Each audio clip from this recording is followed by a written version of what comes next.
All right. Committee, the House Committee on Economic Development and Small Business will come to order. Madam Clerk, would you please take the roll? Chair Hoskins. Here. Representatives Grant. Here. Whitsett. Here. Neely. Liberati. Here. Sophia. Here. Farhat. Here. Miller. Here. Tisdale. Here. Van Workum. Here. Martin. Here. Roth. Here. St. Germain. Here. Mr. Chair, you have a quorum. All right, thank you. All right, another busy day here in House Economic Development and Small Business. We're going to be taking up testimony on House Bills 5095 and 5104 to 5107. These are the Make It in Michigan Fund bills. They make changes to the SOAR fund. I'm going to be testifying along with Senator Mallory McMorrow. After that, we will take questions from the committee, and then we'll have other organizations come and testify as well. Much like last week, we will, if you could, hold your questions for the other people who are testifying towards the end. We will have them come back up and answer any questions the committee members may have. So with that, I will go at ease. The committee will go at ease at the call of the chair.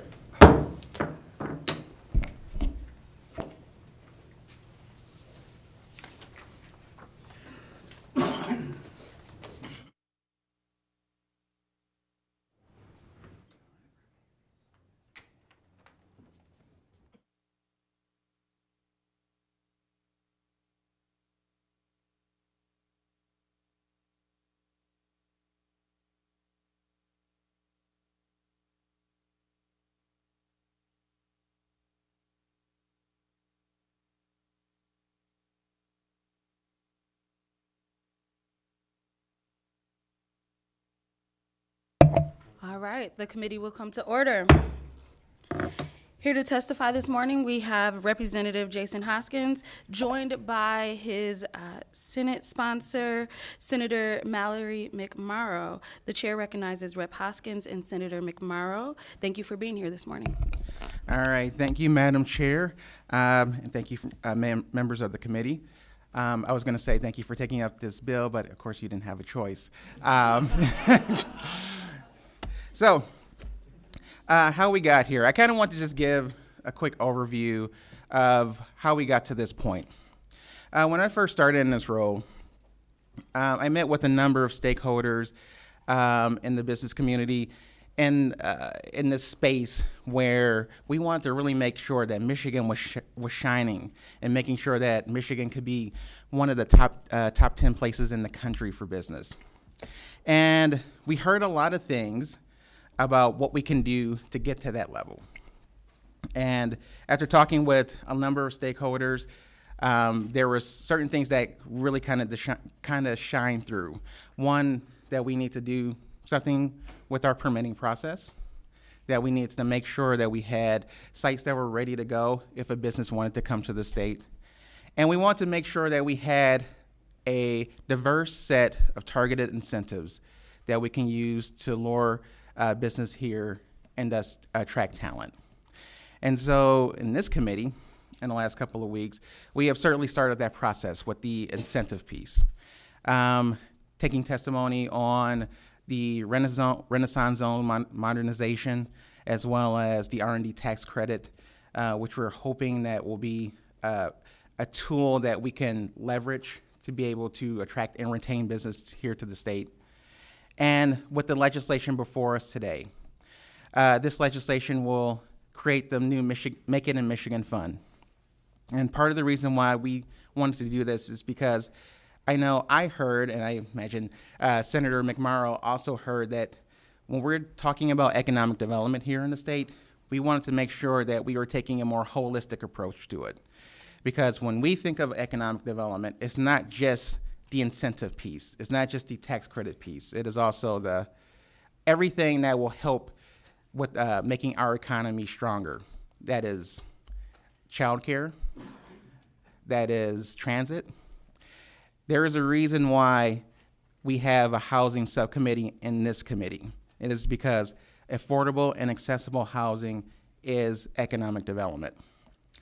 And so as we were crafting the Make It in Michigan Fund, we want to make sure that we took that into account, that if you are a business and you want to come to our great state, that you are doing, that when you come here, there is some benefit to the state. There is some benefit to the community that you're going to be coming to.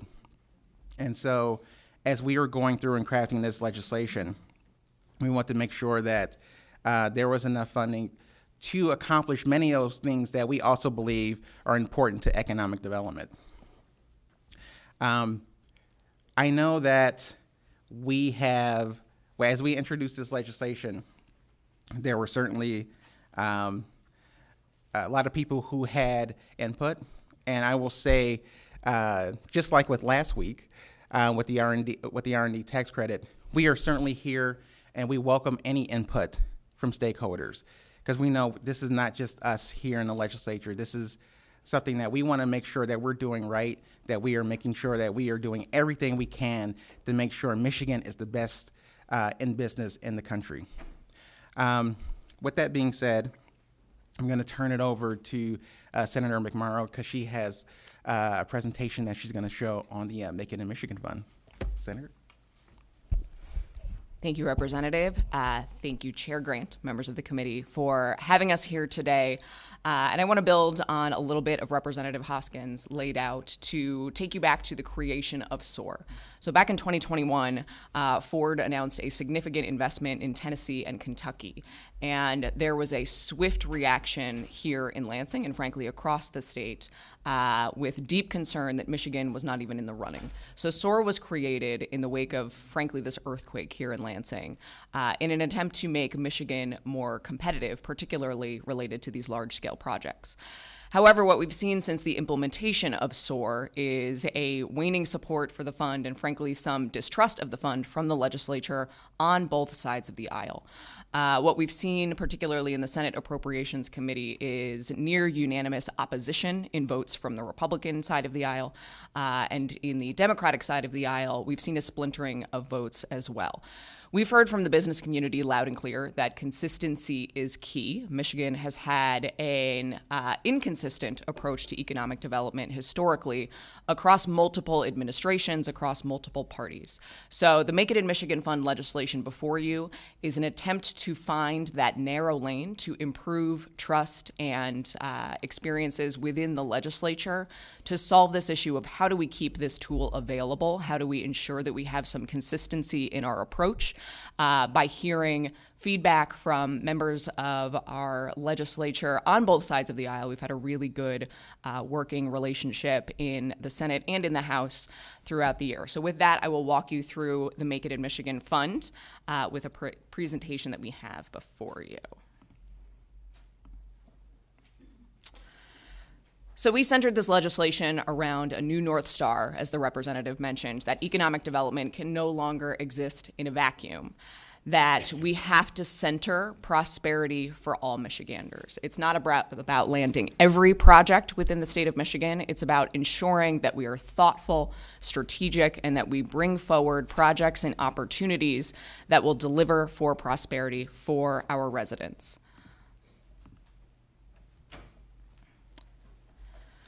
So why are we doing this? In national rankings, when we consider prosperity outcomes for the residents of Michigan, the state of Michigan has fallen behind. So when we take a step back to not just consider projects, but a wide cross-section of analyses, Michigan is currently ranked 41st in the nation in the recently released U.S. News and World Report rankings of states. However, the only Midwest neighbor that is in the top 5 is Minnesota. So as we consider who we benchmark ourselves against, we have to make sure that we are, again, centering prosperity for residents. Business leaders for Michigan came before our committee in the Senate earlier this year and pointed out that compared to the rest of the country, professional and business service jobs in particular are the fastest growing job sector, but Michigan's share of those jobs is falling significantly behind the United States average. And what that leads to is a real impact for Michiganders' median household income. What we see is that our median household income has fallen behind that of our counterparts all around the country. And that leads to real struggles with housing, with affording childcare, with the rate of inflation. If our median household income is falling behind where it was and falling behind our counterparts all around the country, it does make it significantly harder for all of our residents to get by.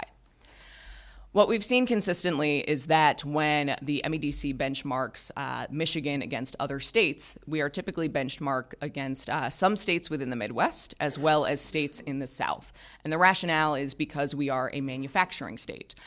We are typically ranked by the number of tools that we have. And when we look at those rankings that do consider prosperity outcomes for residents, however, business leaders from Michigan had an interesting presentation, and something that really stuck out to me at the beginning of the term was an analysis of where Michiganders are moving to. And it was broken out into 2 categories.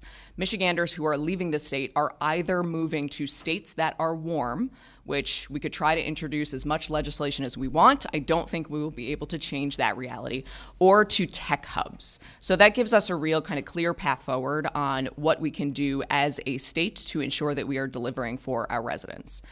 Now, the good news is when you look back at that U.S. News and World Report ranking, the states that perform best for their residents tend to be northern states, cold states. So while we can't solve the warmth problem, there is a path forward to ensure that we are delivering for each and every single one of our residents. There's also some good news when you look at the United States Prosperity Index report, where Michigan is actually gaining ground. The Prosperity Index report considers what you would think of for prosperity for residents. This is ensuring that we have an inclusive society, that people can live in peace, free from threats of violence, crime, and oppression, an open economy that harnesses ideas and talents to create sustainable pathways out of poverty, and prosperity by empowering people, that everybody is able to build a life free from poverty, has access to high quality health care and education, and the things that we all know all of our residents need to succeed. So this gives us the signal that we don't need to panic, we are improving, but that we can certainly improve on the tools that we have. Now, there's a lot of text on this slide. I won't read all of it in front of you, but we propose within this legislation that we center a new framework for what economic development should pursue. That it should not just be about landing projects, but that we take a holistic approach to economic development to secure the best future for all Michiganders. And that is lined around the goals of the governor's previously announced My New Economy plan, which includes lifting 100,000 families out of working poverty, achieving our 60 by 30 goal by 2030, expanding access to low or no cost childcare, becoming a top 10 state for small business growth, revenue growth, and venture capital funding, expanding affordable housing, ensuring broadband access, and we also added the addition of raising the median household income, because this is really the important factor for whether or not projects are successful for our families, and increasing our state's population and workforce. So with the Make It in Michigan Fund, we set out to answer a simple question in the way that the tool is structured. Will this community and Michiganders be better off after this investment, even if the company's commitment fails to materialize, the business decision changes, or the company falls short of their stated goals? And we have a case study particularly related to Michigan that we can learn from. Back in 2017, the state of Michigan bid aggressively on landing Amazon HQ2, Amazon's second headquarters. These were six-figure jobs, software engineers, executives, et cetera. The state of Michigan was prepared to offer about $4 billion in tax abatements and incentives to land Amazon HQ2 here in the state. The company came back and told us that we were not even in the top 20 because we didn't have the talent and we didn't have transit in the Detroit metro area to make this an accessible place for people to work. Now, the state who won, this was actually split up into two states. Virginia won one of the Amazon HQ2 headquarters with a very unique proposition. They offered a significantly lower incentive. It was around $550 million in incentives and tax abatements, paired with more than $1 billion invested directly into education, from K-12 through a new campus of Virginia Tech that guaranteed over 17,000 computer science bachelor's degree holders would come out in the future. And what we've seen since then is from 2017 to 2023, there was a downturn in the tech industry. Amazon announced that they were pausing the development of HQ2, but these independent investments continued as prepared. That new campus of Virginia Tech is on track to open. And because Amazon knew that the talent pool would still be there, they have since opened phase 1 of Amazon HQ2. So this also created assurances for the company that because the community benefits were de-risked from the company itself, they felt confident that they could continue moving forward and that a pause could be just that, a pause and not a cancellation. We've seen this working around the country.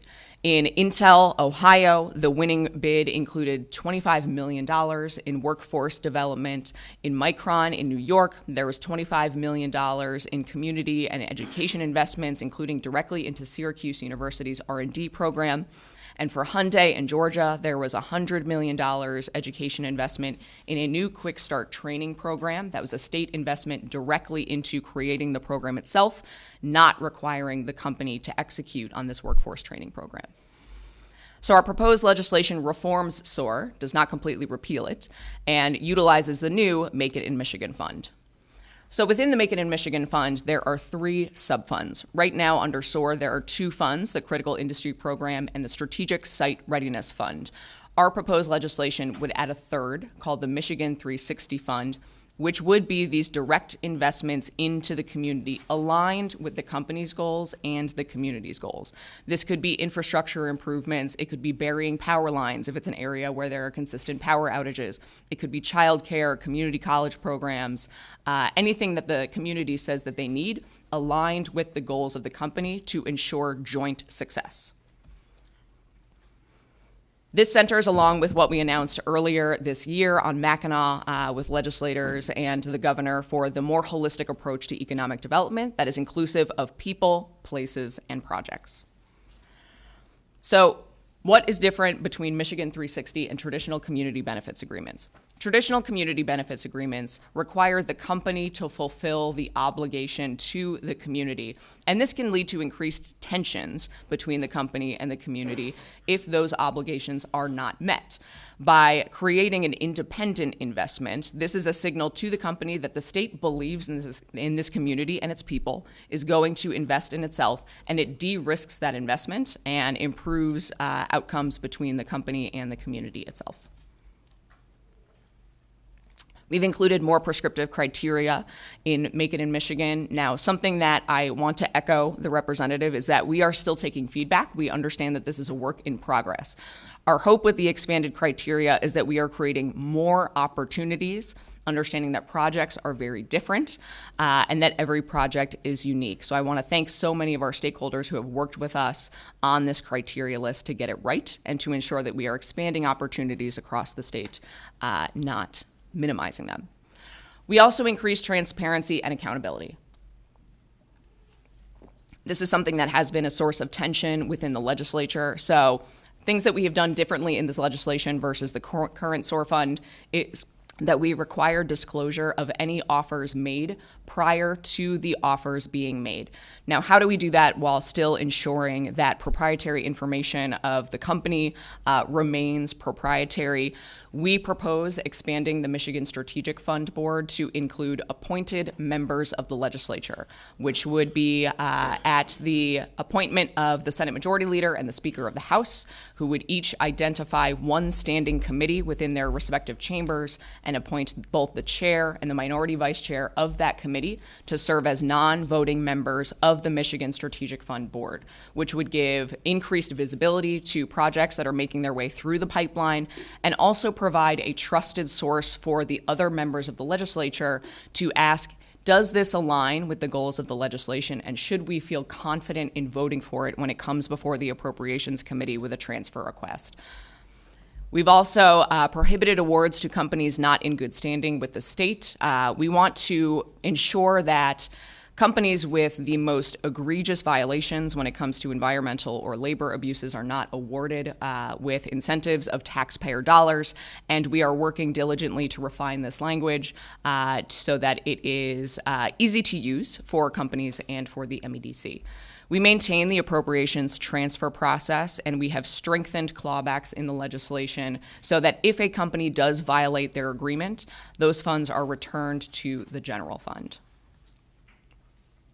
We've also included enhanced reporting and oversight, requiring the MEDC to utilize the prosperity metrics that we've put into this legislation in their annual report, coming back to the legislature to tell us, have we made progress towards increasing median household income, towards access to childcare, to access to housing, all of the other things that could be established with the combination of the Michigan 360 investments and the project itself. We would also add the Make It in Michigan Fund to the Economic Incentive Evaluation Act, and I'd like to point out that this was a consistency between both our legislative package and Senator Albert's package on the Republican side of the aisle in the Senate. We would also welcome MEDC before our committees for quarterly updates, improving communications between our committees, the legislature, and the MEDC for more frequent communications. There is also a very detailed process map in this presentation that is hard to read on the screen, but I believe all of you have printed copies of this that would walk you through how this process works.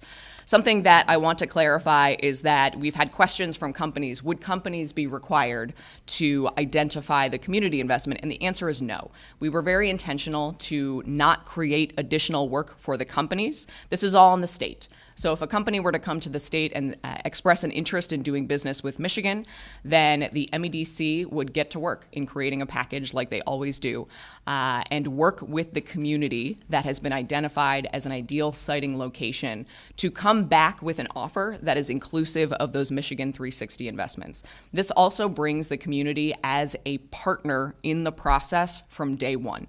We've seen some of the tension between communities and projects throughout this year, where sometimes communities feel like a project may be inflicted on them instead of being a real partner, and this gives the community a voice from the outset.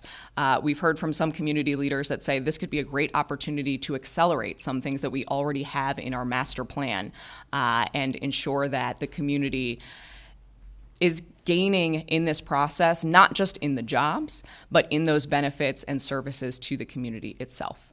So once that offer is made, the offer is presented back to the company. If the company accepts, then the funds would be released, as they are now after the appropriations transfer process. If a modification is requested, however, we would require that in the same way offers must be disclosed to those appointed members of the legislature. Modification requests must be disclosed as well, so that there is that constant visibility among the legislature to build that trust in the process along the way. With that, we would be happy to take any questions, and thank you so much for your time.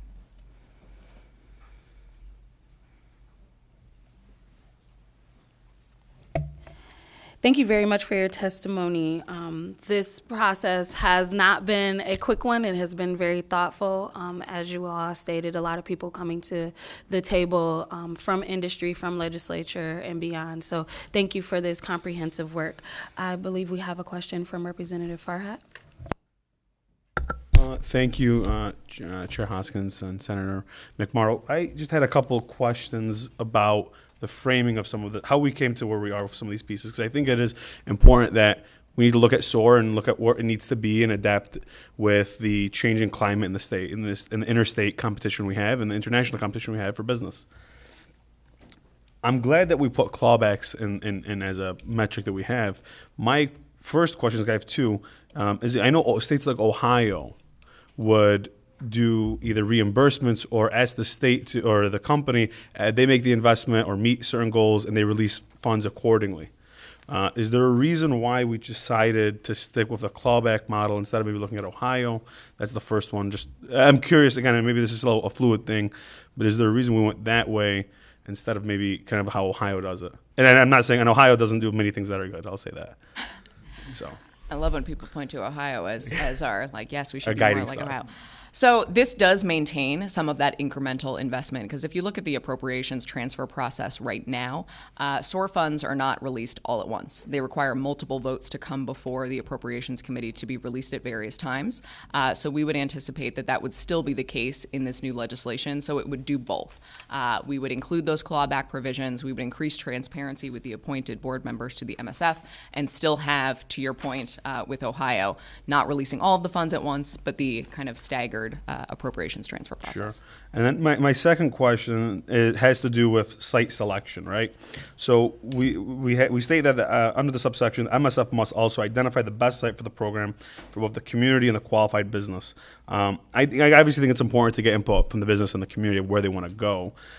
However, for me, just looking on the outside looking in, or from the 30,000-foot perspective, most times I feel like companies would opt to go to a greenfield space or a new space instead of going to maybe an old factory that needs to be remodeled, remediated, and repurposed for their needs. Where there is a workforce already there, where there is a community that has been economically impacted by a factory closing, is that something that we're going to ask MSF to take in consideration? It might cost a little bit more to repurpose an old factory per se, but the community and the talent might already be there. Is that something that we're asking MSF to take a look at as well, or is that a metric that's a part of this model that we're doing?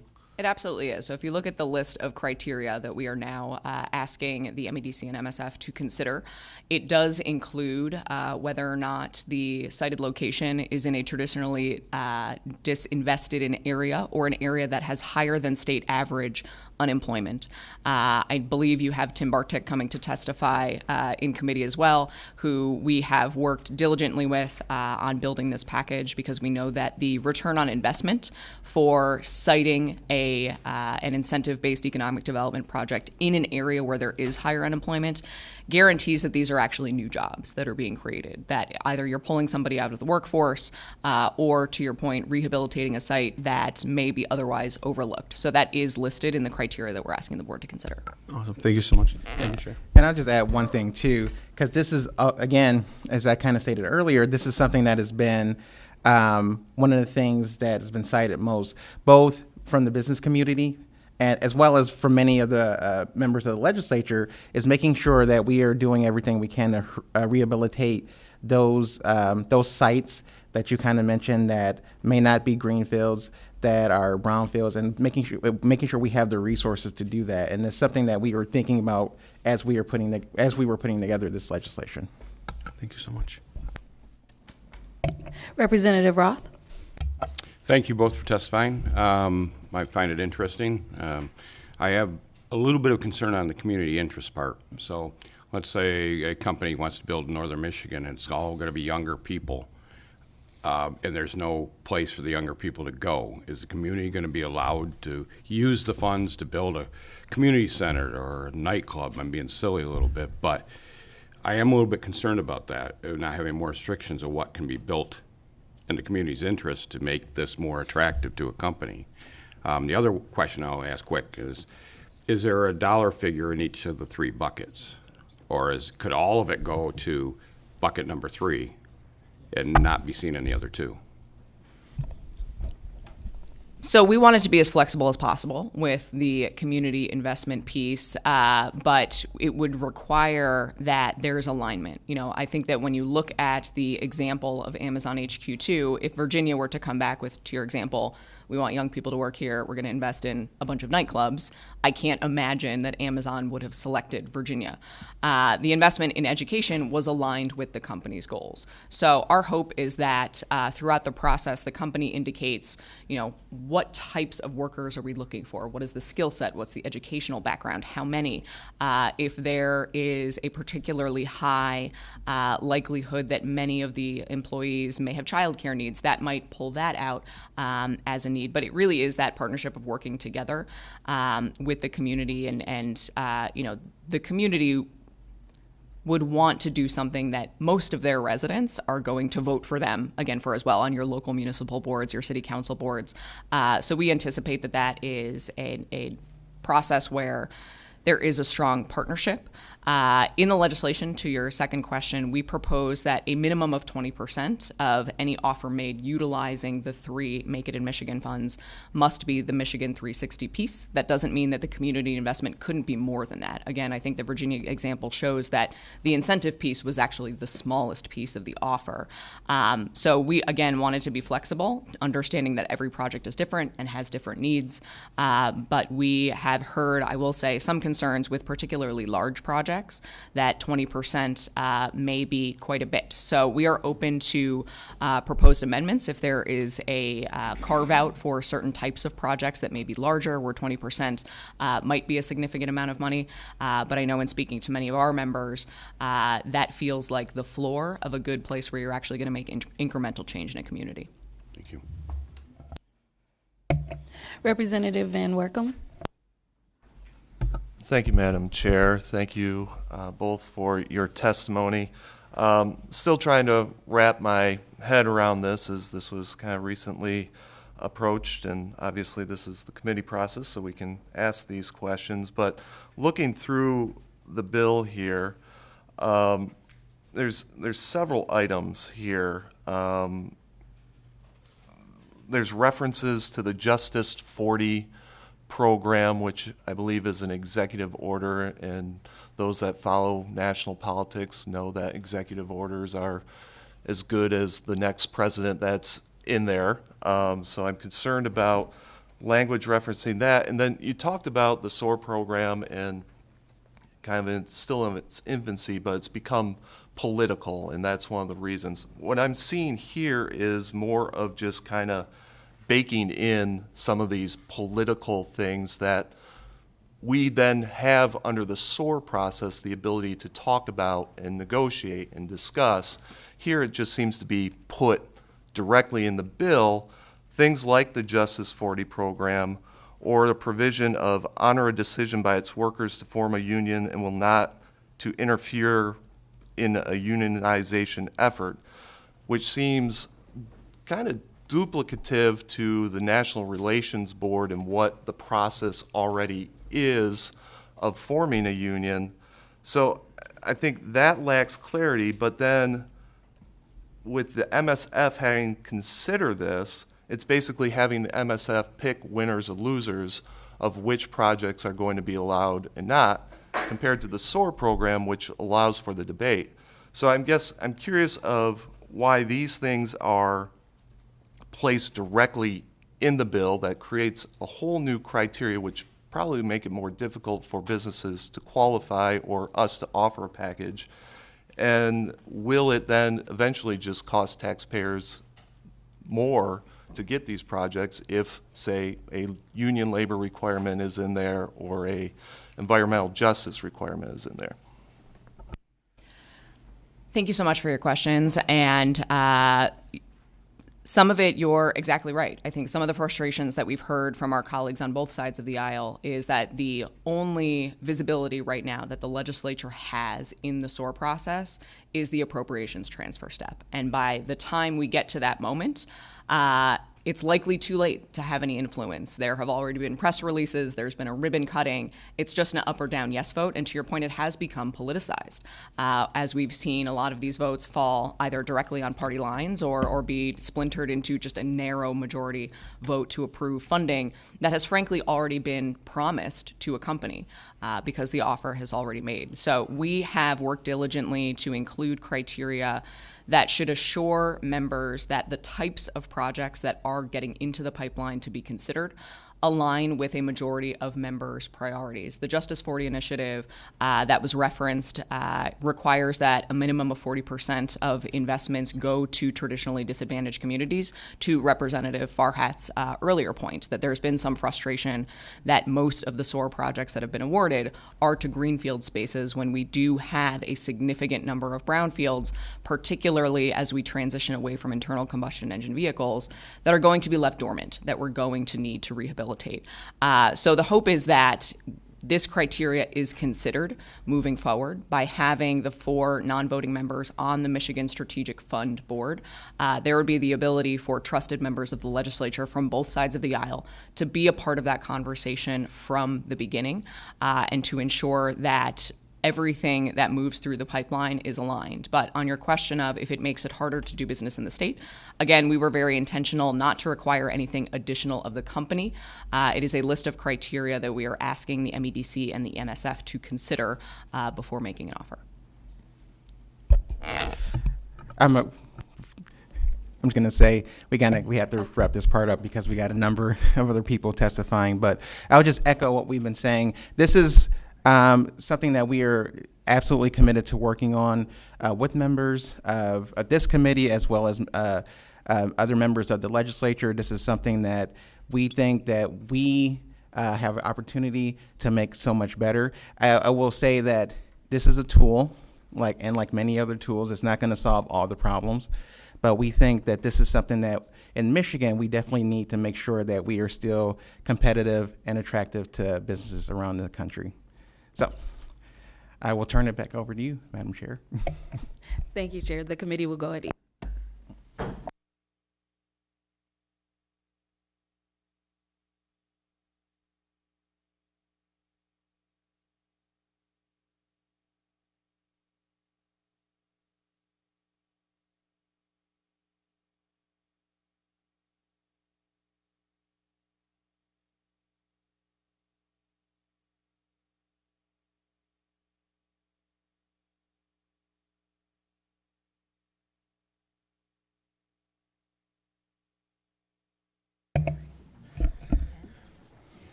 All right, the committee will come back to order.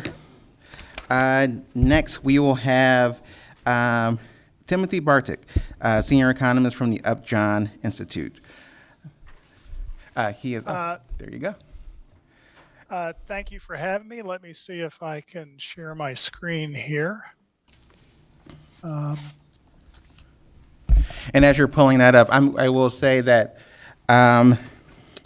Bartik has a meeting that he's going to be heading to after this. And so, as I kind of said in the beginning, if you have questions for some of the people coming up next to testify, could you please hold them towards the end, and we'll try to bring them up after everyone has testified. And for Mr. Bartik, we will forward any questions that you may have onto him and get those answers back to you. All right. Did the screen sharing work? Yep. Okay. Well, again, Chair Hoskins, members of the committee, thank you for the opportunity to testify. And I just really want to make 3 points about what economics research shows about economic development that's relevant to this proposed Make It in Michigan Fund. And point 1, it reinforces a point that Senator McMorrow just made. Yeah, there's a lot of evidence, not just from the Amazon headquarters too, but from broader research, that states should be shifting more of their incentives towards various types of customized business services.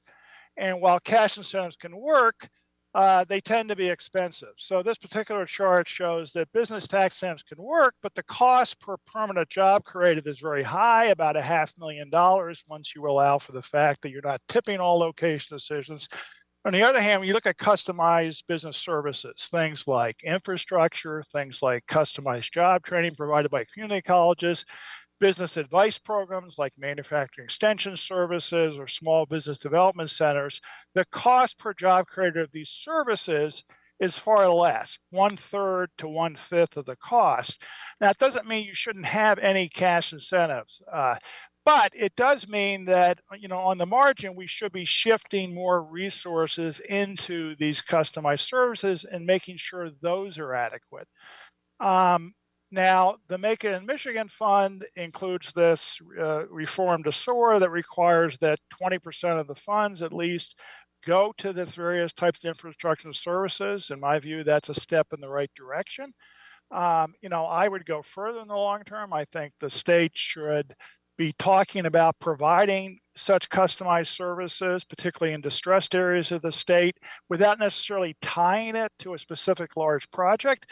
But I think that this proposed reform in the Make It in Michigan Fund is a step in the right direction. Research finding 2. And again, this kind of dovetails with some of what was said in the prior testimony. We're not aiming just at creating jobs. We're aiming at boosting employment rates, employment to population ratios, boosting real wage rates. So a key issue is not just how many jobs we create or even the quality of those jobs, but who gets the jobs. And the state, through policy, can affect that. So one point is that we know from numerous studies that when we create a job in a distressed county, that the impact is, in terms of increasing employment rates, is 4 times the impact when you create a job in a booming county. Now, why is that? When you create a job in a booming county, it mainly, if you don't do anything else, just brings in increased in-migration. Now, that's not necessarily a totally bad thing in Michigan. I mean, there are some benefits to in-migration, particularly since we're a slow population growth state, but the benefits are much higher if the jobs go to Michigan residents and boost employment rates, boost real wage rates, boost earnings per capita. That's what we should be aiming at.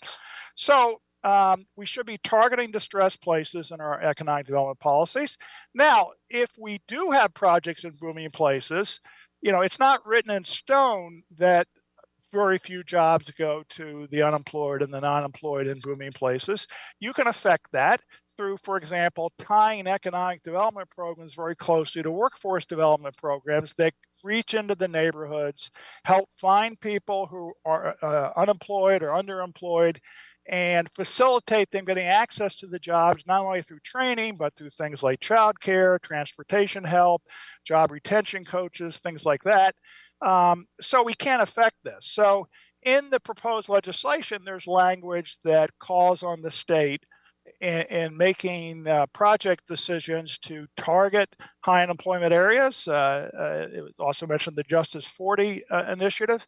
And it also has language that requires that projects link up with state and local job training programs. I think that's absolutely key. Economic development, workforce development programs should be required to work together. The synergy between the two make them much more effective than doing each individually. Third research finding, we want to make sure when we do economic development center programs that there's some kind of budget constraint to this. And why do we want a budget constraint? And the reason is that we want to make sure that in trying to provide these cash incentives that we don't squeeze out all the public services around the state that also support economic development. And that includes a wide variety of things: public schools, universities, early childhood programs. So a budget constraint is key. And I think the most logical way to think about the budget constraint is it should be some percentage of business tax revenues. And the reason for that is that although economic development incentives, if run properly, do provide broader benefits for the entire community, the most immediate beneficiary is business. And, we should make sure that even after we hand out incentives, that net business tax revenues in the state are positive and furthermore are large enough to make some significant contribution to supporting public services provided by state government. Now, the SOAR fund in recent years has had, some of the funding has been tied to business tax revenues. And I think that the Make It in Michigan Fund, and for that matter, frankly, every type of cash incentive program the state has, should be made part of an economic development budget. The budget should be stated as a percentage of overall business tax revenue.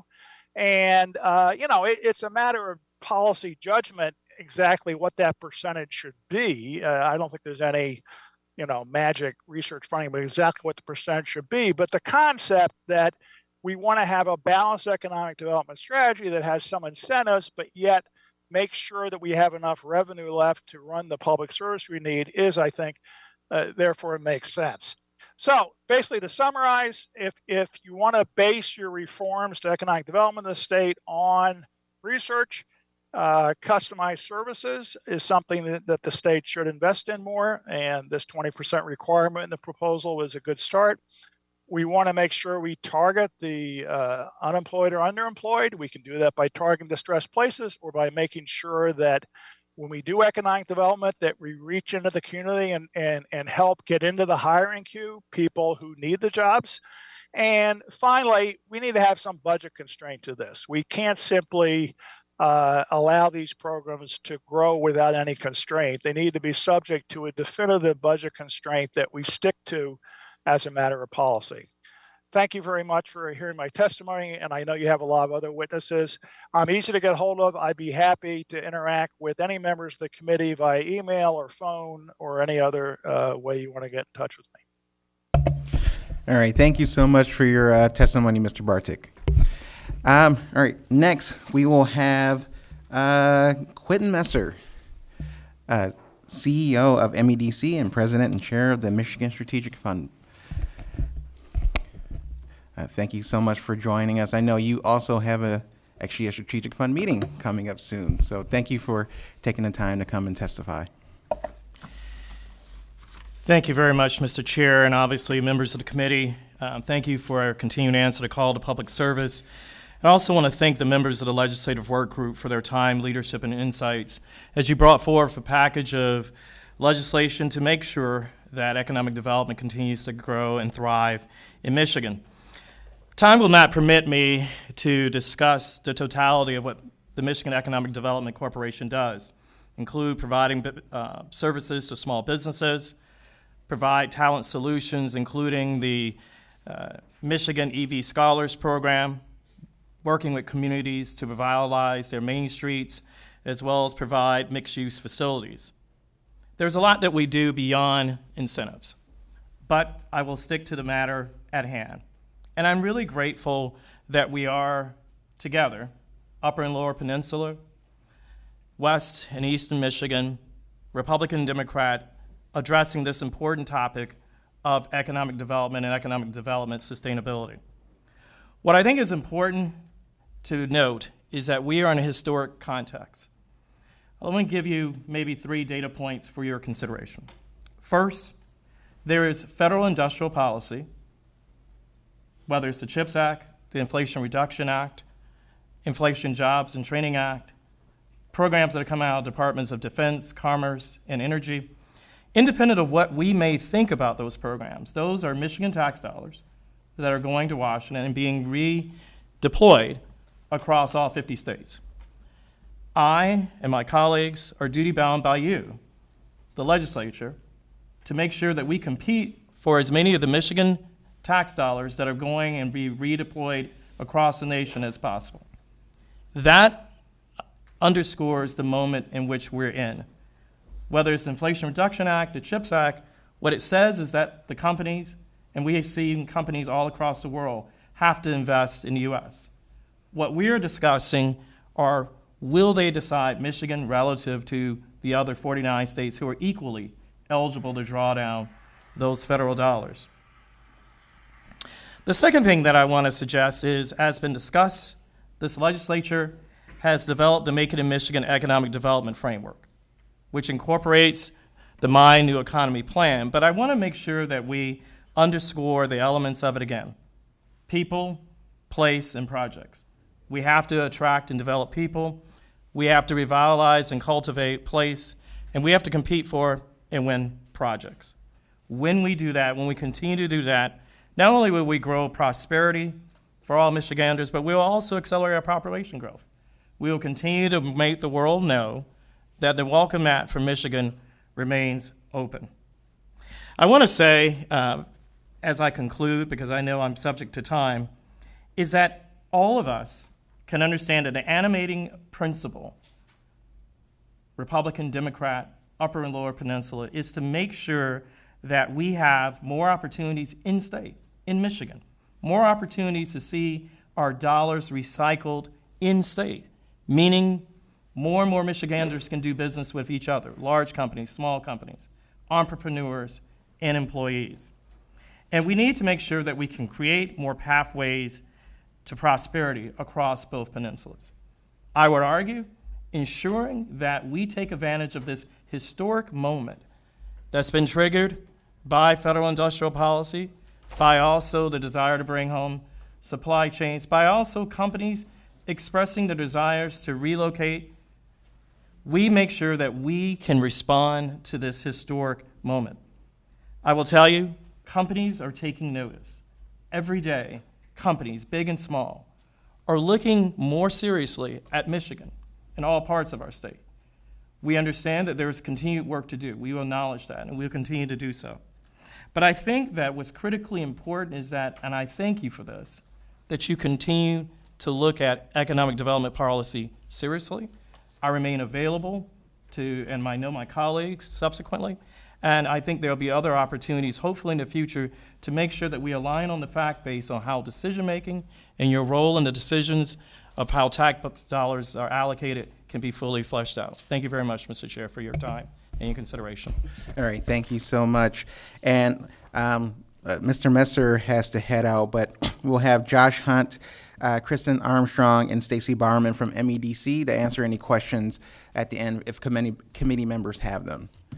All right, next up, we will have Rachel Richards from the Michigan League of Public Policy.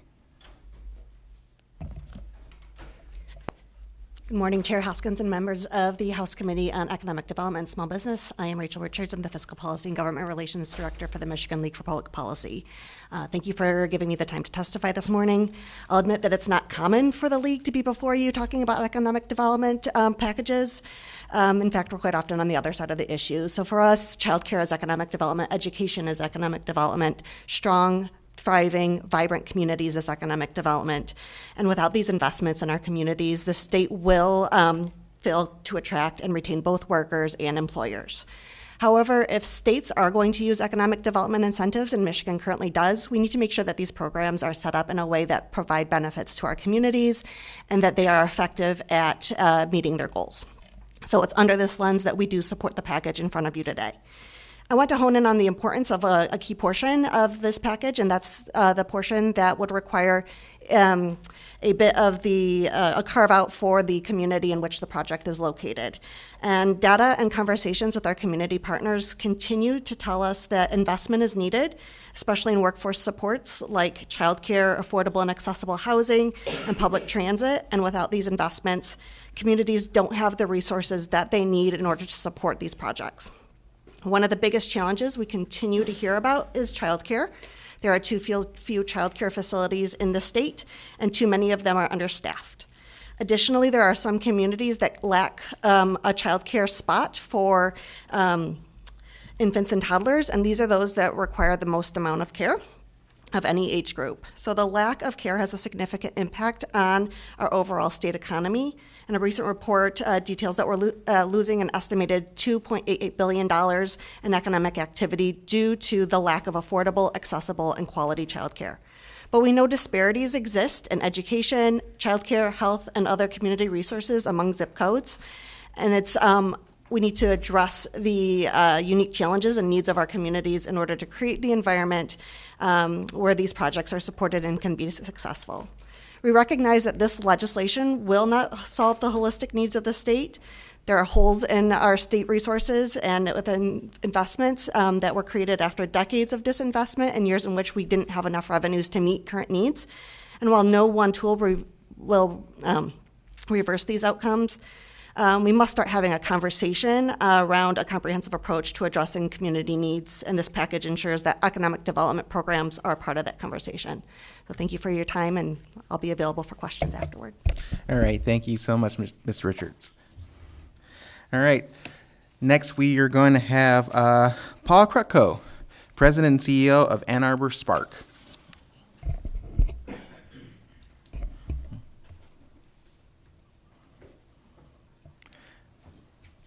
Thank you for Spark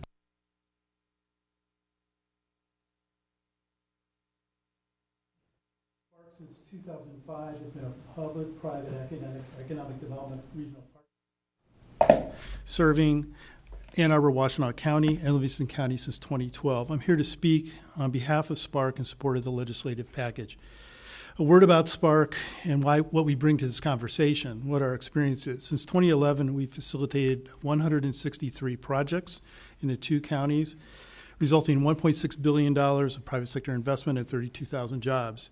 In addition, we have worked with 850 early tech stage companies, startups in the state, investing in 190 that have resulted in $1.1 billion in follow-on VC investment.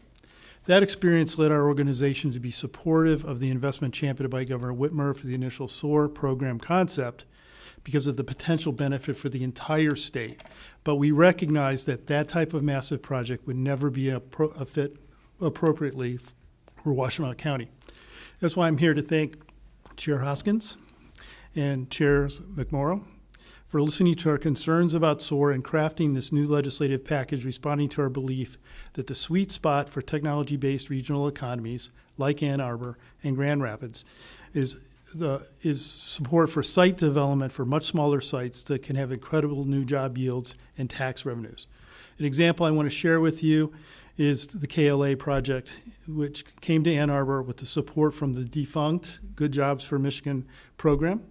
It's already created 570 jobs, high-paying, high-tech jobs, through a new research development facility on a 40-acre site close to the University of Michigan. 15 of those acres are forest, so only 25 acres have yielded now 570 high-paying jobs. When I say high-paying, they are. The median wage for the Ann Arbor region is $46,000. Salaries at KLA average $100,000, exceeding 175% of the median income of the region by $19,000. We've had similar success in attracting new facilities for the company Wacker in the area of Silicon and in Sartorius and Biopharma. That's why we are very pleased to support the high wage proposed hire program, which is coming back into the fore, much to be the same kind of incentives we had for good jobs for Michigan. We at Spark believe in multiple ands in economic development. We do need to compete for large corporate investments that require large sites that can fit well into existing community plans. We also need to support smaller projects because they will have this kind of job yield that I've already talked about. These sites can be home for both investment from out of state and for our growing startups, and that's something I want to emphasize today. We have incredible startups in this state, and we need to help them stay here and grow here. We don't want to be the garden for the rest of the country. So I believe the changes proposed in the Made in Michigan legislation package does that and creates the opportunity for high-impact projects to happen in accordance with community plans of cities and counties all over the state. A key tenet of this package, we believe, is a welcome change, that a portion of the state investment would be authorized to be used by the locality to respond to the impact of the new project would have on the community to maximize its benefit. Each project is different and will have different impacts, so flexibility concerning community-determined needs is very important. Given limited local budgets, some funds should be reserved to help them administer those projects. One area, and I'm going to close with this, that's not addressed with this package that we hope the committee can address through this bill or future legislation is the need for the support for appropriate speculative development. We have many small sites that could attract new private sector investment if some necessary infrastructure could be put in place. Having buildings ready to go is very important. In the case of the 3 R&D facilities that I described earlier, KLA, Wacker, and Sartorius, we were fortunate as a state that those 3 companies were patient to have their facilities be built.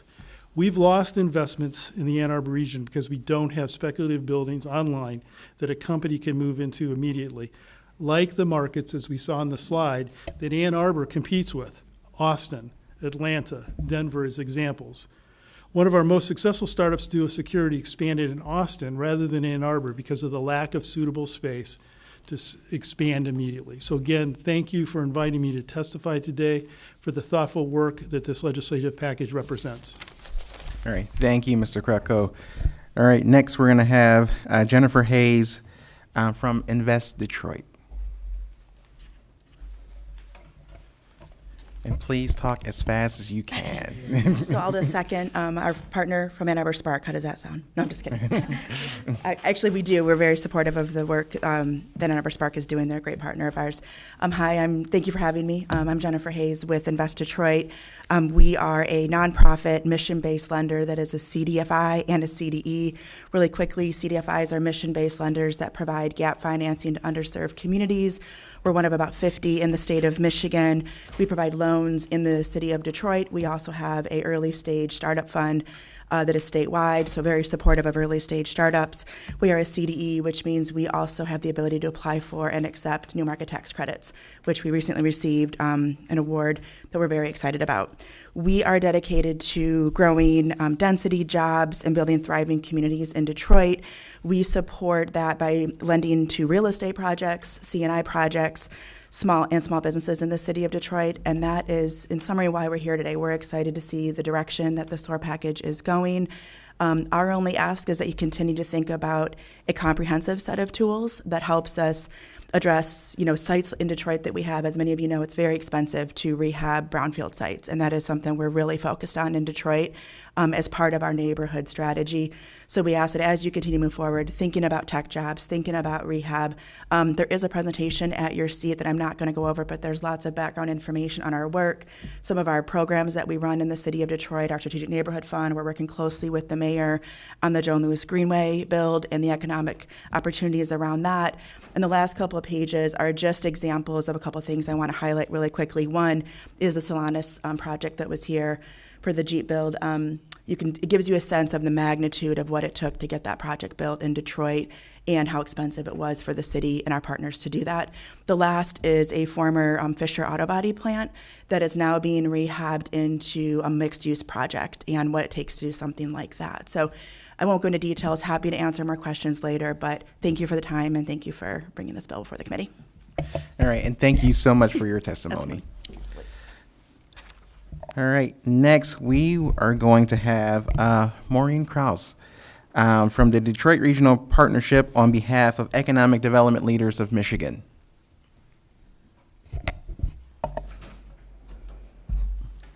Thank you, Chair Hoskins and the committee, and I will try to talk really fast, and I've been editing my comments, so I might just wing it, which is also dangerous as well. Maureen Krause, President and CEO of the Detroit Regional Partnership. We represent 5.5 million residents in the city of Detroit and the 11 surrounding counties. Also, Economic Development Leaders from Michigan. That is myself and 11 of my peers, including Paul Krutko from around the state, representing 90% of the state's population, and a combined over 300 years of boots-on-the-ground economic development experience, not just in Michigan, but in many of our competitive states. We are very thankful for this package of bills, the Make It in Michigan bill, and really grateful that Senator McMorrow spent some time with us several weeks ago, really going through almost line by line on things that we thought were important and necessary, and things that we brought the voice of the local community and the local customer, the businesses who are looking at Michigan, how they might perceive them and how we could just make this work better for everyone. And that's really important for us. I believe we all agree that we want better jobs and better paying jobs for our residents, as well as new investment to support our community. So we do support this package with, of course, working on the subs to make sure that it reflects the voice of who we talk to every day. We have customers from around the world in our offices every day. We tour them around our whole region every day, and we are very aware of what our competition does. And we want to make sure that we have the best opportunity to win these packages here. You know, on the site thing and the difference between buildings and sites, in our region in general, we're at roughly a 3 to 4% vacancy rate for buildings.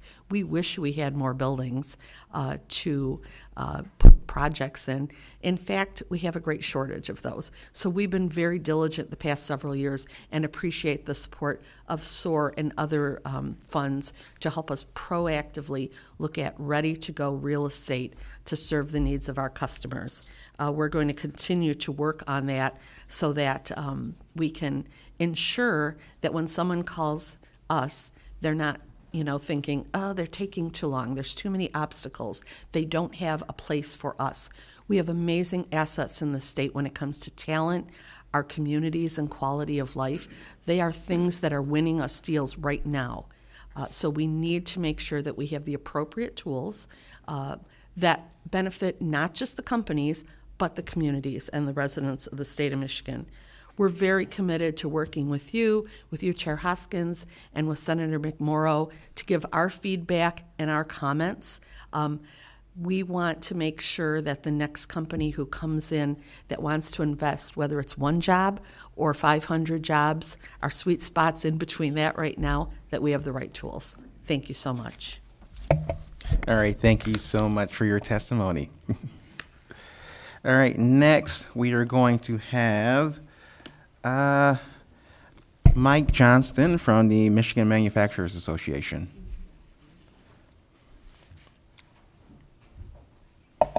Thank you, Mr. Chair and committee members. Appreciate the opportunity. Fast. I get it. I'll boil my points down to just a couple. First of all, we've been a long-time advocate for economic development centers. We appreciated working with the legislature and the governor in the SOAR program that attracted 16,000 jobs and $16 billion in capital investment. So we're a long-time supporter of economic development. There are 3 points I'd make. We need to be consistently in the game for economic development. Second, we need to remain competitive with other states in terms of what we offer, because it's binary in terms of whether companies come here or don't come here. And third, business climate matters. If we can do incentives all day, but it's not sufficient to actually bring people here because business climate matters. I will tell you that we have concerns because we think this package has become too bloated and not streamlined in order to be competitive. Just to illustrate the point, Section 88C adds 17 new considerations to make a total of 32 considerations have to be considered by companies. And then it also, you have to consider what's in Section 88V, which has 28 considerations. You combine those, there are 60 considerations that a company and the MSF would have to consider. And I only point that out to say other states don't have that load of consideration and the complexity that comes with it. The other point I would make is that this plan requires 20% of the incentives to go to all these laudable goals of child care, training, housing, infrastructure, et cetera, all laudable goals.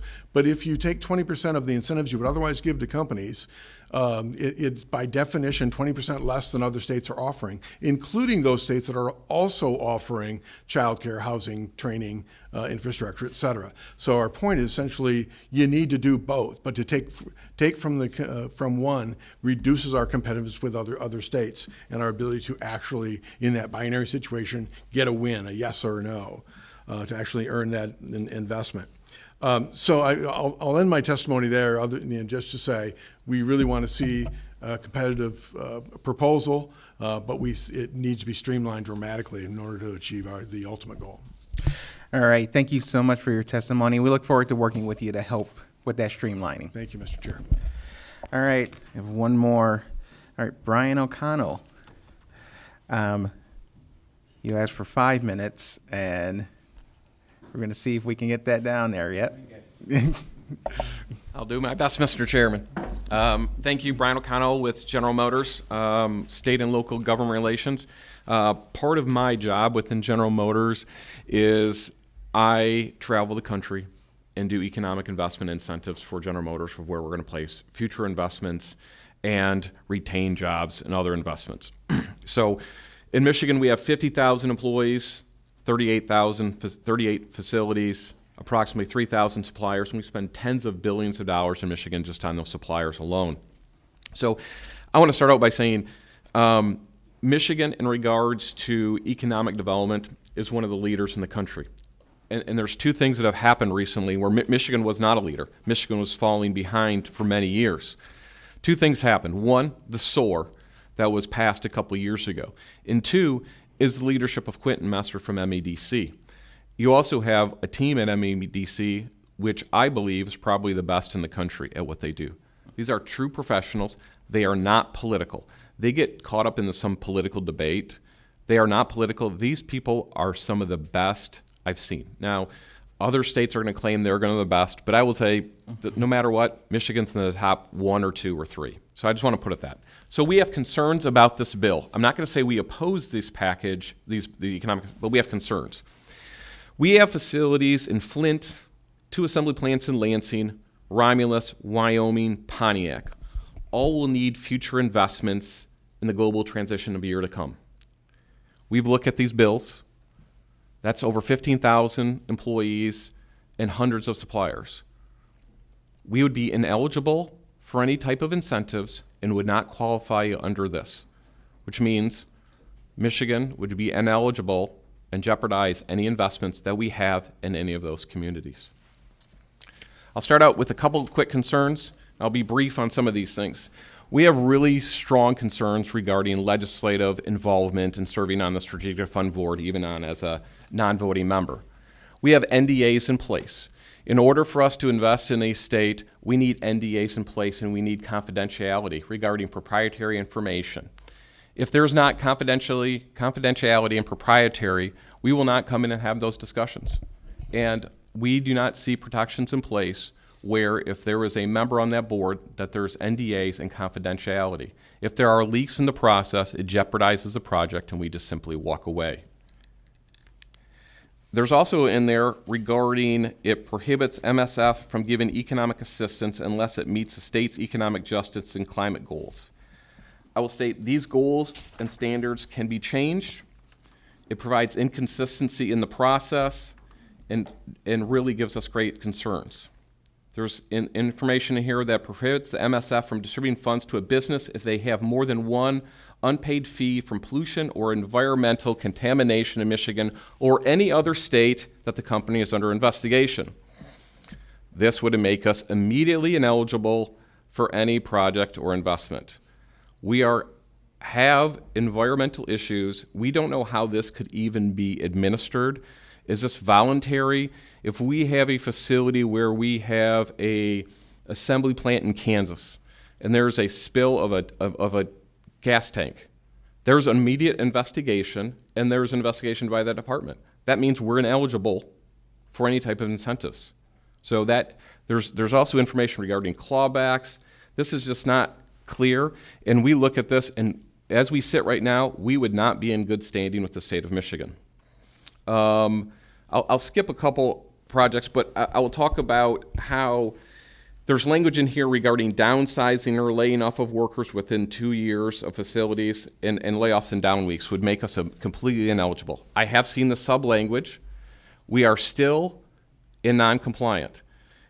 Our project in Orion alone, which we received a storage project on, it would make itself ineligible because part of a project, when we build a project, we have to lay off workers to order to build it because we are taking a facility and a project and reinvesting in that same project. We are reinvesting in brownfields and around our plants. We are taking those particular sites.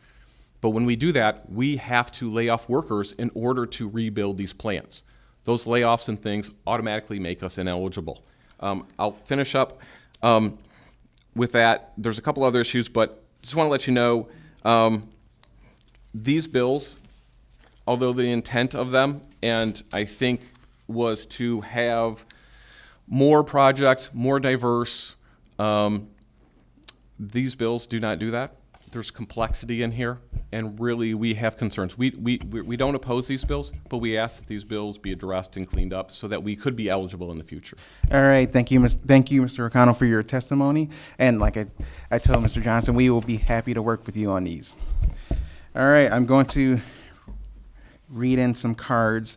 I don't think I'll be able to get to questions from the committee members, so if you guys do have questions, please forward it on to the people who testified, and I'm sure they'll be able to get back to you. All right. Wishing not to speak in support of the bills, Judy Allen from the Michigan Township Association. Wishing not to speak in support of the bills, the Metropolitan Affairs Coalition. Wishing not to speak in support of the bills, Mike Spence from the Southeast Michigan Council of Governments. Wishing not to speak and opposing House Bills 5104 to 5107, Michael LaFay from the Mackinac Center for Public Policy. Wishing to speak in support of House Bill 5095 is Michael LaFay from the Michigan Policy Center. With that, I need to move on to vote out House Bill 5096. This is Representative Grant's bill dealing with the Renaissance Zone modernization. It looks like we have a substitute that we have to take up. Grant, could you just kind of give a quick description of the sub? Yes, this H1 sub addresses two issues. One that came from the AG's office, which asked to add clarifying language stating that the MSF board can delegate tasks to MEDC staff that will help execute daily operations of an agreement. This was not clear in the original version. And the next change was requested by Treasury, and it is about the reimbursement to schools. So under the Act, a property in a Renaissance zone is exempt from specific education millages, and this amendment would update language to codify the administrative process that is used and calculate the revenue losses by the local taxing units and allow reimbursements to be made. All right, thank you. And with that, Representative Farhat moves to adopt H1 sub for House Bill 1596. Would the clerk please call the roll? On the motion to adopt the substitute, Chair Hoskins. Yes. Representatives Grant. Yes. Witset. Yes. Neely. Yes. Liberati. Yes. Kofia. Yes. Farhat. Yes. Miller. Yes. Tisdale. Pass. Van Workum. Yes. Martin. Pass. Roth. Yes. St. Germain. I'm sorry, is that a pass? Yes. Mr. Chair, adopting the substitute, you have 11 yeas, 0 nays, 2 pass. The substitute H1 is adopted. All right, and we have a card now wishing to speak in support of this bill 5096, Mike Johnston from the Michigan Manufacturers Association. With that, Representative Kofia moves to report House Bill 5096 with recommendation as substitute H1. Will the clerk please call the roll? On the motion to report, Chair Hoskins. Yes. Representatives Grant. Yes. Whitsett. Yes. Mealy. Yes. Liberati. Yes. Kofia. Yes. Farhat. Yes. Miller. Yes. Tisdale. Pass.